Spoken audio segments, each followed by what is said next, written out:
વડોદરાના ધમધમતા જાહેર માર્ગ ઉપર અચાનક મારામારીના દ્રશ્યો સર્જાયા। કમાટીબાગ પાસે રિક્ષા ચાલક અને પેસેન્જર વચ્ચે કોઈ અગમ્ય કારણોસર ઉગ્ર બોલાચાલી થઈ। જોતજોતામાં બોલાચાલીએ મારામારીનું સ્વરૂપ ધારણ કર્યું। રસ્તા ઉપર અફડાતફડી મચી ગઈ। બંને વ્યક્તિઓએ એકબીજા ઉપર મુક્કા અને લાતો વરસાવ્યા। રાહદારીઓ સ્તબ્ધ બની ગયા। કેટલાક જાગૃત નાગરિકોએ દરમિયાનગીરી કરીને તેમને છૂટા પાડવાનો પ્રયાસ કર્યો। ઘટનાની જાણ થતાં જ સ્થાનિક પોલીસ તાત્કાલિક ઘટના સ્થળે દોડી આવી। મારામારીનું ચોક્કસ કારણ હજુ અકબંધ છે। अंगूठा ब्रिज ले जा बोला।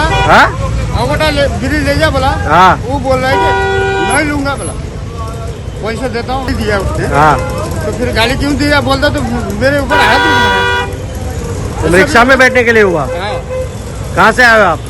मैं तो वहाँ जम्मू सर से आया। जम्मू सर से। हाँ